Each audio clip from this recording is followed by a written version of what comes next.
Hello बच्चों, उम्मीद है कि ऑडियो और वीडियो ठीक ठाक आपको आ रहा होगा। अब आज की क्लास में हम प्रोजेक्टाइल मोशन के कुछ क्वेश्चंस कवर करेंगे। साथ में कॉपी और पेन लेके बैठिए, नोटबुक पे कुछ करने की खुद भी कोशिश करिए। अगर क्वेश्चन आपके सामने जैसे स्क्रीन पे आता है, खुद भी क्वेश्चन को करने की कोशिश करिए। नहीं आता है तो कोई बात नहीं, हमारा पैटर्न देखो और आंसर को समझने की कोशिश करो, प्रोसीजर को समझने की कोशिश करो, जिससे कि एग्जाम में कोई गलती ना हो। ठीक है, जल्दी से क्वेश्चन नंबर 1 के ऊपर बढ़ते हैं। देखिए जी, क्वेश्चन नंबर 1 हमारा क्या कहता है। In case of a projectile, सबसे पहली बात तो प्रोजेक्टाइल मोशन है तो जाहिर है प्रोजेक्टाइल के क्वेश्चंस होंगे। प्रोजेक्टाइल कहते किसको हैं, एक बात छोटी सी ध्यान रख लो, हमारे हाथ से जैसे ही बॉडी छूटा फिर वो ग्रेविटी के कंट्रोल में होना चाहिए। बॉडी की खुद की अपनी कोई पावर नहीं होनी चाहिए, एयर के कंट्रोल में नहीं होना चाहिए, हमारी तरफ से कोई उसका कंट्रोल नहीं होना चाहिए। जैसे ड्रोन होता है, रिमोट से हम उसको कंट्रोल करते हैं तो वो प्रोजेक्टाइल नहीं है। ऐसे कोई केस नहीं होना चाहिए।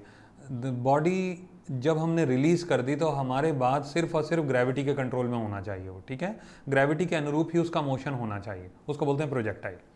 कहता है projectile fired at an angle equally incline to the horizontal and vertical. अब क्वेश्चन का मतलब यहाँ पर क्या है कि जब आपने प्रोजेक्टाइल को थ्रो करा तो जो एंगल आपका वर्टिकल के साथ बन रहा था वही एंगल आपका हॉरिजॉन्टल के साथ बन रहा है। अब हम जानते हैं कि एक्स और वाई यानी कि हॉरिजॉन्टल एक्सिस और वर्टिकल एक्सिस दोनों के बीच में 90 डिग्री का एंगल होता है। तो थीटा प्लस थीटा कितना हो गया, 90 degree. 2 theta equal to 90 degree, तो थीटा इक्वल टू क्या हो गया, 45 डिग्री। अब इस क्वेश्चन में ना आसानी से ये भी बोला जा सकता था कि भाई थीटा की वैल्यू 45 ले लो, क्या फ़र्क पड़ रहा है, लेकिन क्वेश्चन को थोड़ा ट्विस्ट करके दे दिया। तो इस केस में है थीटा 45 ही, लेकिन ट्विस्टेड फॉर्मेट के साथ है। ठीक है, नाउ वेलोसिटी ऑफ प्रोजेक्शन कितना है, u, the horizontal range is. अब सुनिए ज़रा ध्यान से, हॉरिजॉन्टल रेंज हमसे मांग रहा है। रेंज का फॉर्मूला क्या होता है, u square sine 2 theta upon g. This is the formula for range, हम सब जानते हैं। अब थीटा की वैल्यू दे रखी है 45 डिग्री, तो 2 थीटा कितना हो जाएगा, 2 इंटू 45 यानी कि 90 डिग्री। ठीक है, getting the point. Now R is equal to u square sine 2 theta की जगह आप कर दोगे साइन 90 अपॉन जी। साइन 90 की वैल्यू होती है 1, तो u square upon g, this is the answer. And u square upon g क्या, दूसरा फॉर्मूला, दूसरा सिंबल क्या हो सकता है, आर मैक्स। इसको शॉर्ट फॉर्म में आप क्या बोल सकते हो, मैक्सिमम हॉरिजॉन्टल रेंज। तो फाइनली आपका आंसर क्या हो गया, u square upon g, option number 1। Hopefully question समझ में आया होगा। प्रोजेक्टाइल के ऊपर हमारी 2 क्लासेस होनी हैं, एक ये तैयारी सीरीज़ नंबर 19 और तैयारी सीरीज़ नंबर 20।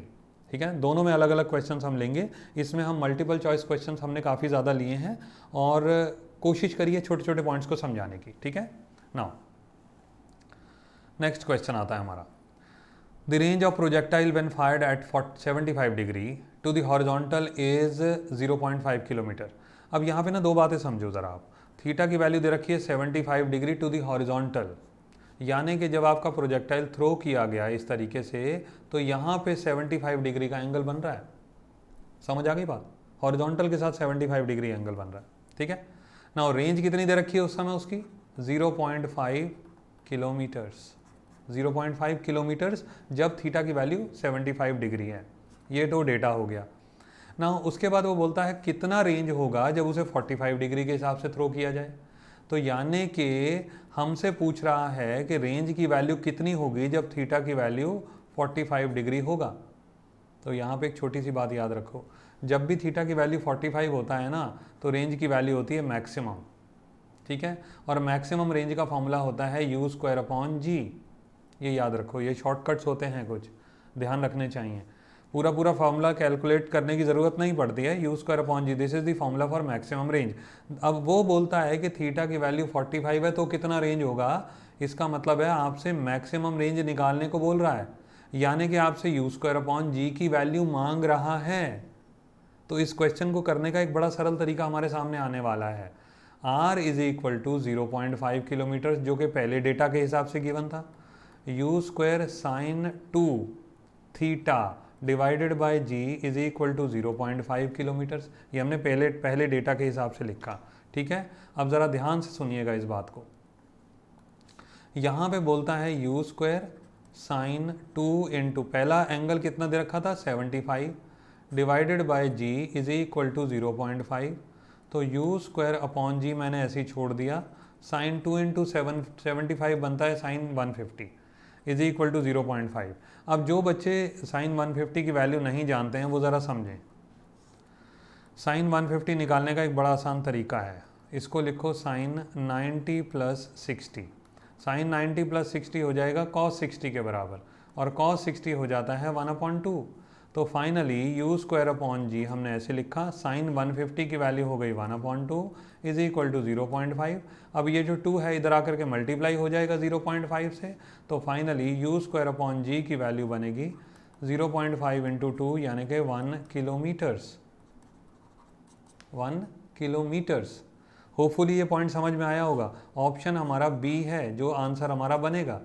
इस क्वेश्चन को थोड़ा सा समझने की ज़रूरत है और थोड़ा सा एनालाइज करने की ज़रूरत है। मैंने बहुत छोटे तरीके से कराया है, कुछ भी लंबा कैलकुलेशन नहीं किया, सिर्फ यू स्क्वायर अपॉन जी की वैल्यू निकाल दो, क्योंकि एंगल 45 होने पर रेंज की वैल्यू मैक्सिमम हो जाती है और उसका फॉर्मूला होता है यू स्क्वायर अपॉन जी। ठीक है जी, होपफुली ये क्वेश्चन आपको अच्छे तरीके से समझ आ गया होगा। अंडरस्टैंड करने की ज़रूरत है। ठीक है, क्वेश्चन नंबर 3 के ऊपर हम आगे बढ़ते हैं। ये देखिए क्वेश्चन नंबर हमारा 3 क्या कहता है, the speed of projectile at its maximum height is, maximum height √3/2 times, थोड़ा सा इसे ठीक करते हैं, कोई नहीं। Speed of projectile at its maximum height √3 times of its initial speed u of projection. यहाँ पे मुझे लग रहा है इज लिखना रह गया, इज होना चाहिए। The speed of projectile at its maximum height is, देखिए अब यहाँ पे ज़रा समझिए, ये प्रोजेक्टाइल हमने ऐसे थ्रो किया, ठीक है जी। ना ये होता है मैक्सिमम हाइट वाला पॉइंट। अब मैक्सिमम हाइट पे जो वेलोसिटी होती है ना वो होती है ux के बराबर, ऐसे समझो आप शॉर्ट में। जब आप प्रोजेक्टाइल को थ्रो करते हो तो ये u वेलोसिटी के साथ थ्रो करते हो, this is ux and this is uy।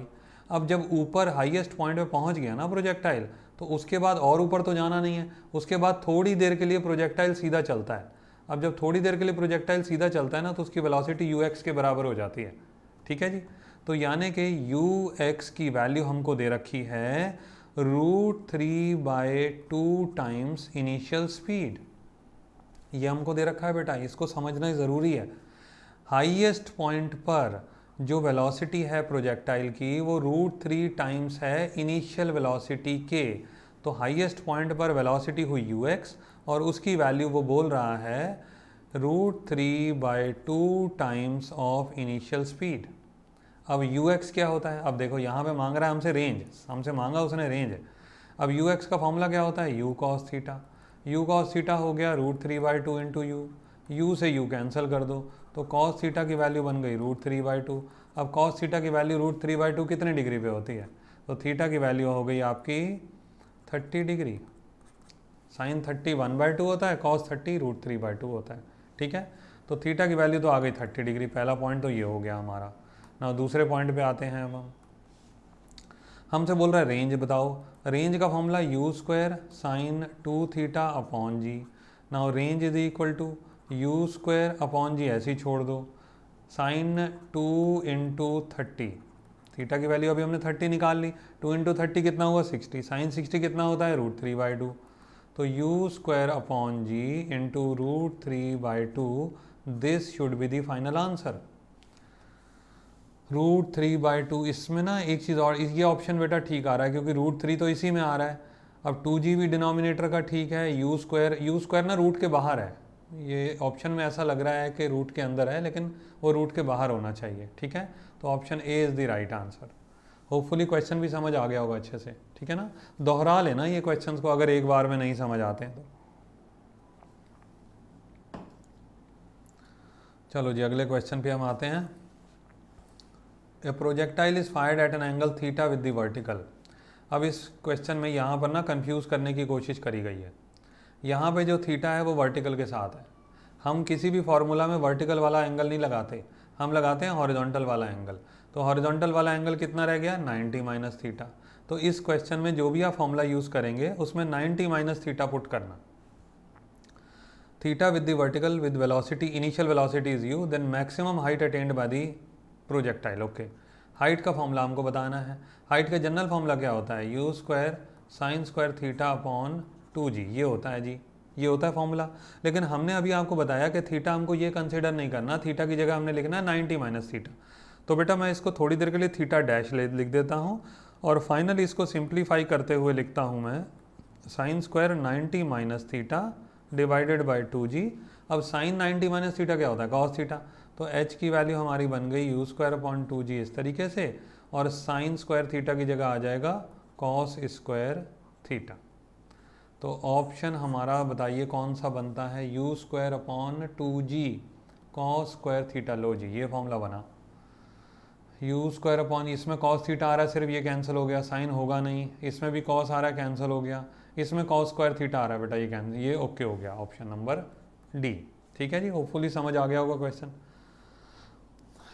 देखो जी एक चीज़ और है, कोई भी चैप्टर की तैयारी करनी हो ना, ज़्यादा से ज़्यादा क्वेश्चंस की तैयारी करनी चाहिए। अब ज़्यादा क्वेश्चन में इजी क्वेश्चन भी आता है, टफ क्वेश्चन भी आता है, मिडिल लेवल का क्वेश्चन भी आता है, हर टाइप का क्वेश्चन फॉलो करो ना, ठीक है ना, हर टाइप का क्वेश्चन फॉलो करो। कल तक आप देखोगे आपकी तैयारी सीरीज़ के 20 सेशंस हो चुके होंगे। अब आप देखो कितने, लगभग हमने 250 के आसपास क्वेश्चन मुझे लगता है कवर कर लिए होंगे, नहीं होंगे तो कम से कम 200 तो हो ही गए होंगे। अब 200 क्वेश्चन चैप्टर नंबर 4 तक ही हम पहुँचे हैं अभी तक, 4 चैप्टर के 200 क्वेश्चन बहुत अच्छे खासे हो जाते हैं। और 200 भी नहीं हुए होंगे ना, कम से कम भी लगाओगे, 100 लगा लो, चलो 50% कर दो डायरेक्ट, तब भी अच्छे खासे क्वेश्चन है। लेकिन क्वेश्चन मेरे साथ साथ तैयारी करते चलो बेटा, लगातार चलते चलो, धीरे चलो लेकिन लगातार चलो, ठीक है। चलो जी आगे बढ़ते हैं, मैं समझता हूँ इसमें और तो कोई हमको चेक करना नहीं है, ठीक है जी। चलो जी अगला question, range if r is the maximum horizontal range then the greatest height attained by it. Okay जी, देखो आर की वैल्यू, पहले तो फॉर्मूला क्या होता है, u square sine 2 theta upon g. ऐसे क्वेश्चन से ना फॉर्मूले बहुत जल्दी याद हो जाते हैं। अब वो बोलता है मैक्सिमम रेंज है जी, मैक्सिमम रेंज कितने डिग्री पे होता है, 45 डिग्री पे, थीटा की वैल्यू 45, तो आर की वैल्यू कितनी आएगी हमारे पास, यू स्क्वायर अपॉन जी और साइन 2 इंटू 45, दोबारा से आ गई ये बात, 90 हो गया, साइन 91 होता है, तो यू स्क्वायर अपॉन जी, ये तो हो गई आर की वैल्यू। ना थीटा कितना लिया हमने 45, अब एच की वैल्यू बताओ, you square sine square 45 divided by 2g। Formula general क्या होता है, u square sine square theta upon 2g, तो साइन स्क्वायर थीटा की जगह लिख दिया मैंने साइन स्क्वायर 45, तो यहाँ पे h की वैल्यू क्या बन जाएगी हमारी, you square sine square, sorry sine square 45 क्या हुआ, 1/√2 का होल स्क्वायर, ठीक है जी, अपॉन में आ गया 2g, तो h is equal to, finally मैं यहाँ पे लिख रहा हूँ इसको, h becomes u square upon 2g और √2 का स्क्वायर होता है 2, तो h is equal to u square upon, यहाँ आगे डिनोमिनेटर में 4g। अब एक चीज़ ज़रा देखना ध्यान से, यू स्क्वायर अपॉन जी किसकी वैल्यू है, आर की, ये देखो u square upon g R की वैल्यू है, तो यहाँ पर भी जो आपका यू स्क्वायर है, देखो इधर यू स्क्वायर अपॉन जी है, इसकी जगह पे क्या पुट कर सकते हो, आर, तो बताओ एच की वैल्यू क्या बन गई, r/4। समझ आया question, it is a very very good question actually. तो ऑप्शन नंबर हमारा डी। बहुत सिंपल तरीके से बेटा हमने कराया है, कोई मुश्किल इसमें काम नहीं करा, बहुत ही आसान तरीके से है, बस थोड़ा सा स्टेप बाय स्टेप इसको समझने की कोशिश करना, ठीक है। नहीं आता है क्वेश्चन तो फिर से एक बार रिकॉल कर लेना। मेरी कोशिश है बेटा, अभी कमिटमेंट नहीं करता, लेकिन मेरी कोशिश आगे यही रहेगी कि मैं ना डिस्क्रिप्शन को एडिट करके जितने भी क्वेश्चन मैं कराता हूँ सबको टाइम स्टैम्प्स के साथ मेंशन कर दूँ। कोशिश मेरी ये पूरी है, हो कितना पाता है वो तो मालिक जानेगा, मालिक जानता है, लेकिन फिर भी मैं कोशिश करूँगा कि टाइम स्टैम्प्स दूँ, जिससे कि आपको आगे और आसानी महसूस होगी। क्वेश्चन नेक्स्ट क्वेश्चन हमारा कहता है, a projectile is thrown from a point in a horizontal plane such that the horizontal and the vertical velocity components are okay. बहुत अच्छा क्वेश्चन है यार, बहुत ही अच्छा क्वेश्चन है। देखो जी, ऐसा ये प्रोजेक्टाइल आप थ्रो करते हो, इसको बोलते हैं हॉरिजॉन्टल कंपोनेंट ऑफ वेलोसिटी, इसको बोलते हैं आप वर्टिकल कंपोनेंट ऑफ वेलोसिटी। ना वर्टिकल कंपोनेंट की वैल्यू होती है you sine theta, horizontal component की वैल्यू होती है you cos theta. Horizontal component आपको दिया, देखो नाम पहले क्या दिया है, हॉरिजॉन्टल, नाम आया है पहले हॉरिजॉन्टल, तो जो पहला वैल्यू होगा ना वो हॉरिजॉन्टल का माना जाएगा। तो ये हो गया यू कॉस थीटा 9.8 और u sine theta vertical component वो हो गया 7.9, ठीक है जी। ना हॉरिजॉन्टल रेंज इज, रेंज की वैल्यू क्या होती है, कैलकुलेट करके बताना। देखो u square sine 2 theta upon g, ये कंफ्यूज नहीं होना, यहाँ पे स्क्वायर है, यहाँ पे बेटा 2 है, ठीक है। नाउ अब रेंज का सिंप्लीफाइड फॉर्मूला लिखते हैं, यू स्क्वायर साइन 2 थीटा को लिख दो 2 sine theta cos theta, as per mathematics ये फॉर्मूला होता है। फिर हमने क्या करा, ये जो यू स्क्वायर दिया हुआ है ना यहाँ पे, ये जो यू स्क्वायर दिया है उसको दो पार्ट में ब्रेक कर देंगे। तो देखो मैं यहाँ पे क्या लिखने वाला हूँ, r is equal to u into two into cos theta into sine theta divided by g. अब मैं क्या करने वाला हूँ, टू तो सबसे पहले लिख दूंगा मैं, और एक u को कर दूंगा कॉस थीटा के साथ और दूसरे u को कर दूंगा साइन थीटा के साथ। अब जब एक को हमने कॉस के साथ करा, एक को साइन के साथ करा, तो देखो क्या हो गया, r की वैल्यू यहाँ पे फाइनली क्या बन गई, एक बन गया ux और दूसरा बन गया uy, समझ गए, अपॉन जी। नाउ ux की वैल्यू कितनी थी 9.8, तो 2 इंटू 9.8 इंटू 7.9 डिवाइडेड बाई 9.8, जी की वैल्यू भी 9.8 होती है, कैंसिल हो गया जी। 2 इंटू 7.9 कर दो, आंसर आ जाएगा। कितना बना आंसर, 7 टू ज़ा 8 टू ज़ा 16, लगभग 16 के नियर बाय। 16 के नियर बाय कौन सा ऑप्शन है, लो जी 15.8, ठीक है।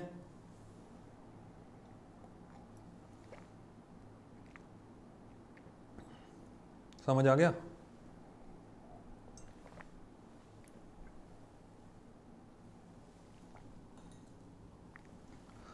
अगले क्वेश्चन पे आते हैं जी जल्दी से, चलो जी अगले क्वेश्चन पे आ जाओ। कहता है a projectile is thrown into space, okay. Projectile को हमने स्पेस पे थ्रो करा, so has to have maximum possible horizontal range equal to 400। तो मैक्सिमम रेंज की वैल्यू कितनी हो गई, 400 metres. Taking the point of projection as the origin, ये जो पॉइंट ऑफ प्रोजेक्शन होता है ना, इसको ये होता है पॉइंट ऑफ प्रोजेक्शन, इसको ओरिजिन लिया बेटा, ठीक है, ये ओरिजिन ही पॉइंट ऑफ प्रोजेक्शन है। The coordinates of the point where the velocity of projection is minimum, okay, बहुत अच्छा क्वेश्चन है। क्या है, घुमा दिया है उसने क्वेश्चन, स्टेटमेंट बहुत सिंपल है एक्चुअली, इसका मीनिंग बहुत आसान है, बस घुमा दिया गया है। देखो ज़रा, यहाँ पे पहुँचा, ये जो हाईएस्ट पॉइंट होता है ना, इस पे वेलोसिटी होती है मिनिमम, इस पॉइंट पे वेलोसिटी इज़ मिनिमम, ये याद रखो। और वो किसके बराबर बताई थी मैंने आपको, u cos थीटा के बराबर, ux, ठीक है। हाईएस्ट पॉइंट पे मिनिमम वेलोसिटी होती है। अब उसने क्वेश्चन में हाईएस्ट नाम तो दिया नहीं, उसने बोल दिया ऐसा पॉइंट जहाँ पर वेलोसिटी की वैल्यू मिनिमम है, तो वो हो गया हाईएस्ट पॉइंट। यहाँ पे मैं स्टेटमेंट भी लिख रहा हूँ, eight highest point of trajectory. इसका मतलब क्या हुआ, जो ट्रेजेक्ट्री का मतलब जो path followed by the projectile, ये वाला जो पाथ, ये जो पाथ होता है ना पैराबोलिक पाथ, इसको बोलते हैं trajectory. Highest eight highest point of trajectory the velocity of projectile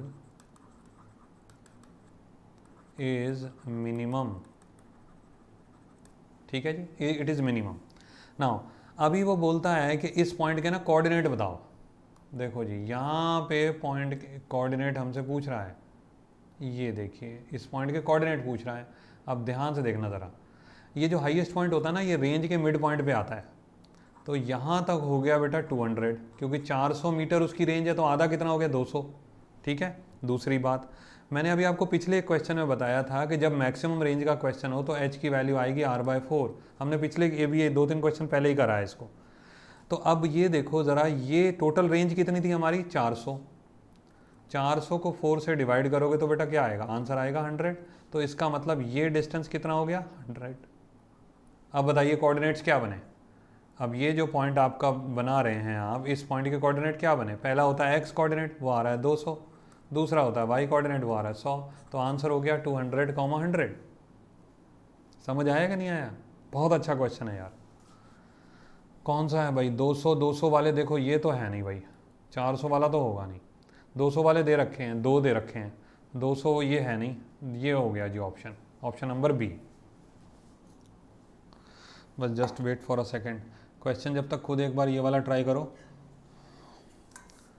ठीक है, ट्राई करो जल्दी से।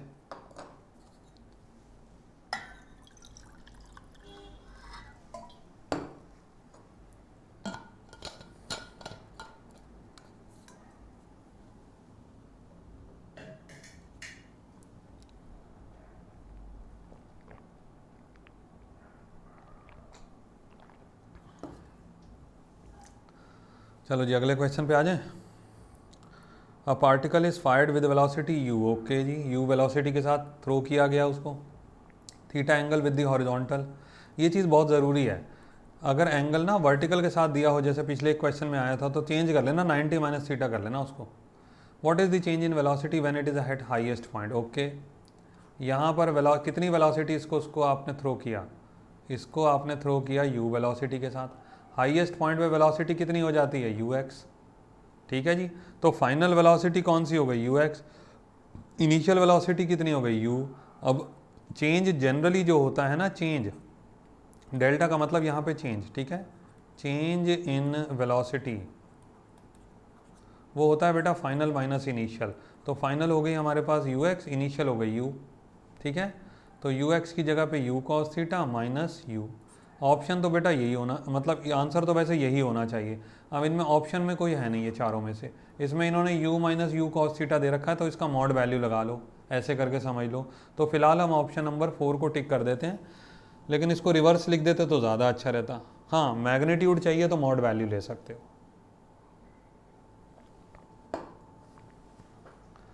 ठीक है जी। होपफुली क्लियर हो गया होगा क्वेश्चन ये।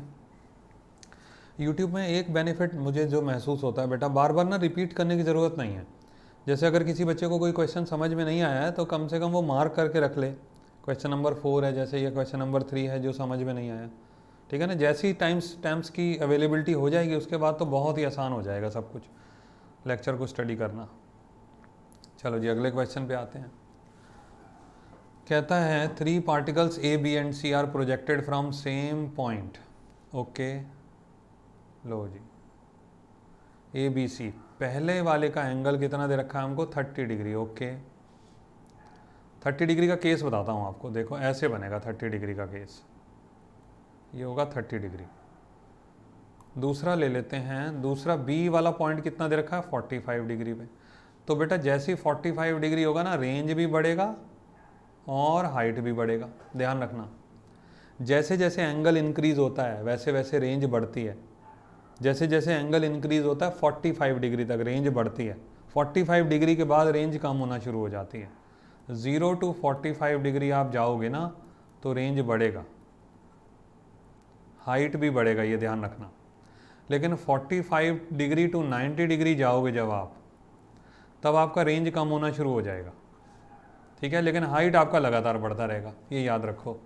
अब 0 to 90 डिग्री की बात अगर करी जाए ना तो हाइट हमेशा बढ़ता ही चला जाता है, बढ़ता ही चला जाता है, बढ़ता ही चला जाता है, लेकिन रेंज 45 डिग्री तक बढ़ता है और उसके बाद कम होना शुरू हो जाता है। अब तीसरा केस जो यहाँ पे आता है, सी पॉइंट कितने डिग्री पे थ्रो किया गया 60 डिग्री, ये वाला केस था हमारा 45 डिग्री। अब तीसरा केस ज़रा समझिएगा इस बात को, तीसरा केस थ्रो किया 60 डिग्री पे, तो ध्यान देना मैं कैसे बना रहा हूँ, ये देखो तीसरा वाला केस है 60 डिग्री, रेड कलर से मैंने मार्क किया है।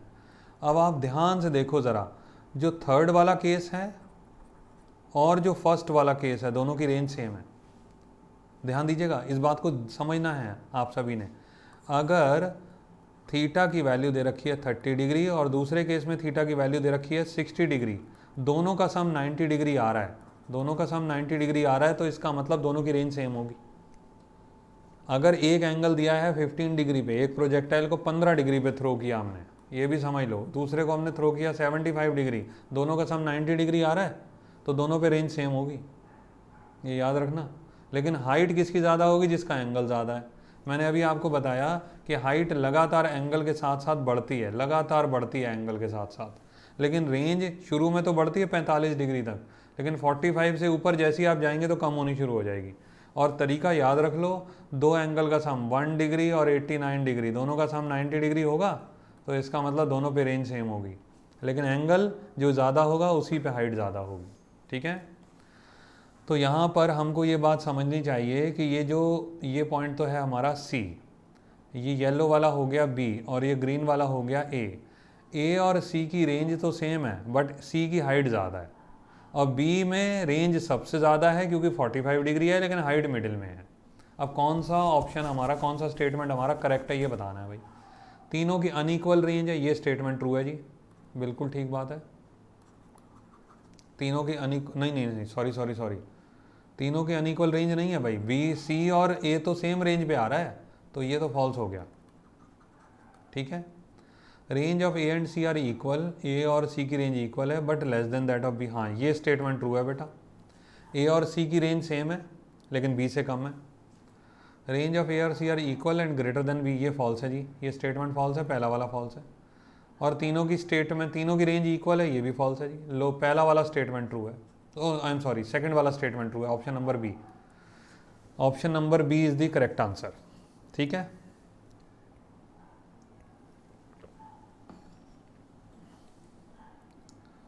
चलो जी अगले क्वेश्चन पे आ जाओ। A ball whose kinetic energy is E, एक बॉल है जिसकी काइनेटिक एनर्जी हमको दे रखी है E. It is thrown at 45 degree, लो 45 डिग्री पे आ गया, to the horizontal. Kinetic 45 degree तो हॉरिजॉन्टल हो चाहे वर्टिकल हो, बात एक ही है उसमें। ठीक है, उसमें चेंज नहीं आता, बाकी एंगल्स में फ़र्क पड़ता है। Kinetic energy at the highest point of the flight, okay, लो जी फिर से वही केस आ गया। Kinetic energy at this highest point कितना होगा? ठीक है, अब ध्यान से देखना ज़रा, इनिशियल पॉइंट पे काइनेटिक एनर्जी कितनी दे रखी है? ई, यानी कि half m u square, this is the value of E. ठीक है, नाउ अब वो बोलता है ऊपर वाले पॉइंट पे काइनेटिक एनर्जी बताओ, हाईएस्ट पॉइंट पे। तो हाईएस्ट पॉइंट पे काइनेटिक एनर्जी ये हो गया हाईएस्ट पॉइंट पे, ये कितना आना चाहिए? हाफ एम यू एक्स का स्क्वायर, क्योंकि मैंने आपको बताया था कि हाईएस्ट पॉइंट पे जो वेलोसिटी है वो यू एक्स हो जाती है। ठीक है, हाफ एम ऐसी छोड़ दो, यू एक्स की जगह आप लगा दो यू कॉस थीटा का होल स्क्वायर। नाउ फिर से देखो, half m u square cos square 45, क्योंकि थीटा 45 दे रखा है। अब एक और चीज़ जो समझने वाली है, half m u square, half m u square देखो सेम है, क्या लिखा है हाफ एम यू स्क्वायर की जगह पे? ई। ठीक है ना, ई लिखा है, सॉरी। तो फाइनली जो रिक्वायर्ड काइनेटिक एनर्जी हो गई वो हो गई हमारी e into cos, I am sorry, e into cos square 45, cos 45 होता है 1/√2, इसका स्क्वायर तो e/2, this is the answer, e/2, option number B, sorry C, option number सी।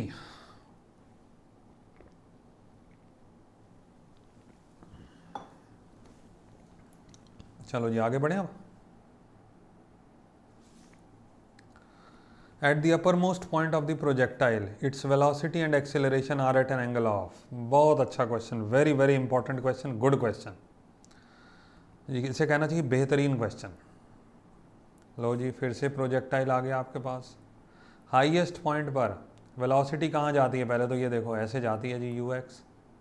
अब दूसरी बात, एक्सीलरेशन, प्रोजेक्टाइल के ऊपर एक्सीलरेशन लगता कौन सा है? ये बताओ ज़रा। प्रोजेक्टाइल के ऊपर एक्सीलरेशन लगता है सिर्फ ग्रेविटी का, एक्सीलरेशन ड्यू टू ग्रेविटी, और ग्रेविटी कभी भी प्रोजेक्टाइल को आगे नहीं बढ़ाती, ग्रेविटी हमेशा उसे नीचे गिराती है, हमेशा नीचे गिराती है ग्रेविटी, तो एक्सीलरेशन लगेगा डाउनवर्ड, ये हो गया एक्सीलरेशन। अब बताइए दोनों एंगल कितने होने चाहिए? 90 डिग्री। थ्योरी क्वेश्चन है ये, कंसेप्चुअल क्वेश्चन है, ये याद रखिएगा, भूलिएगा मत। ऑप्शन नंबर बी, ग्रेविटी हमेशा वर्टिकली लगता है, ग्रेविटी कभी भी कभी भी हॉरिजॉन्टल मोशन को सपोर्ट नहीं करता है, it do not supports horizontal motion, ये याद रखिए। ठीक है, बहुत अच्छा क्वेश्चन है, इंपॉर्टेंट है। चलो जी नेक्स्ट क्वेश्चन ओपन कर देता हूँ आपके लिए। ओहो गुड क्वेश्चन भाई, इसका हिंट दूंगा आप लोगों को, ट्राई आप लोगों ने खुद करना है। कल की क्लास में हमने ऐसे ही कुछ क्वेश्चंस भी लेने हैं, लेकिन एक क्वेश्चन तो बेटा खुद भी करना पड़ेगा, ट्राई करना चाहिए आंसर, और अगर आंसर इसका कर पाओ ना तो कमेंट बॉक्स में आंसर कर देना, इसका मेंशन कर देना आंसर।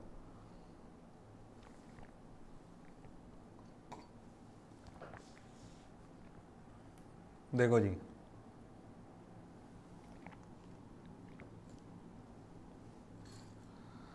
क्या कहता है क्वेश्चन, रिलीफ एरोप्लेन, ये एक रिलीफ एरोप्लेन है भाई, ये आदमी डूब रहा है,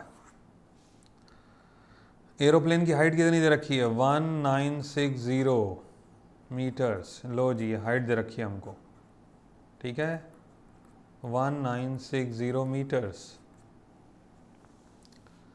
और स्पीड कितनी दे रखी है एरोप्लेन की? लो जी, ये भी दे रखा है 600 kilometre per hour. Kilometre per hour को मीटर पर सेकंड में चेंज कर सकते हो। Directly over a person struggling in flood water, एक आदमी डूब रहा है और फ्लड वाटर है, मीन्स बाढ़ आई हुई है, और एरोप्लेन वहाँ से सर्वाइवल किट उसको फेंक रहा है, थ्रो कर रहा है, ठीक है। At what angle of sight with the vertical, ये एंगल देखिए ध्यान से, ये जो एंगल दे रखा है ये हमको कैलकुलेट करना है। At what angle of sight with the vertical the pilot should release a survival kit so that it reaches the person in water. भाई आप देखो इसको ज़रा समझो, एरोप्लेन ऐसे फ्लाई कर रहा है, एरोप्लेन ऐसे इस तरीके से फ्लाई कर रहा है आगे। अब फूड पैकेट, सॉरी, जो सर्वाइवल किट है वो कहाँ है? एरोप्लेन के साथ है। अब जब एरोप्लेन फ्लाई कर रहा है 600 किलोमीटर पर आवर की स्पीड से, तो जो सर्वाइवल किट है उसकी स्पीड भी तो वही हो गई। तो इसका मतलब the survival kit is also moving with this velocity. तो इनिशियल वेलोसिटी जो सर्वाइवल किट की दे रखी है वो है 600 किलोमीटर पर आवर। अब कितने एंगल पे उसको थ्रो कर दिया जाए ऊपर से, कितने वर्टिकल के साथ कितने एंगल पे थ्रो कर दिया जाए कि वो गिरते गिरते गिरते गिरते यहाँ तक आ जाए। भाई जाहिर है एरोप्लेन ऐसे जा रहा है, अब ऐसे अगर छोड़ा जाए तो सीधे तो जाएगा नहीं जो सर्वाइवल किट है, अगर ऐसे भी ड्रॉप करोगे तो भी ऐसे नहीं जाएगा। अब जब एरोप्लेन के साथ साथ चल रहा है, जैसे ही वो ड्रॉप करेगा तो कुछ हद तक वो ऐसा मोशन फॉलो करेगा। समझ आई आपको बात? तो यहाँ पे आप ये डिस्टेंस भी कंसिडर कर सकते हैं, उसकी हाइट भी कंसिडर कर सकते हैं, वेलोसिटी भी आपको दे रखी है। कोशिश आपने खुद करनी है इसको करने की। इसमें एक हिंट ये हो सकता है कि इसमें वो वाला प्रोजेक्टाइल कवर करा जाए, कंसिडर करा जाए when the projectile is fired parallel to the horizontal, ये वाला जो केस होता है इसको कंसिडर कर सकते हो, इससे आपको कुछ सहायता मिल सकती है। ट्राई आपको खुद करना है, क्योंकि मेरी कोशिश ये रहती है कि जो भी एक क्लास हमारी चल रही हो ना, उसमें कम से कम एक क्वेश्चन तो बच्चों के लिए होमवर्क में दिया जाए। मुझे उम्मीद है कि बाकी सारा लेक्चर आपको समझ आ गया होगा, होपफुली क्वेश्चन भी समझ आ गए होंगे। अगर कोई नए बच्चे ने अटेंड किया है तो प्लीज़ सब्सक्राइब ज़रूर करें बेटा चैनल को, और लाइक करें वीडियो को, ठीक है। नेक्स्ट क्लास में जल्दी से मिलेंगे। इस क्वेश्चन का आंसर आपने कमेंट बॉक्स में मेंशन करना है, ठीक है बेटा। Thanks for watching, thanks.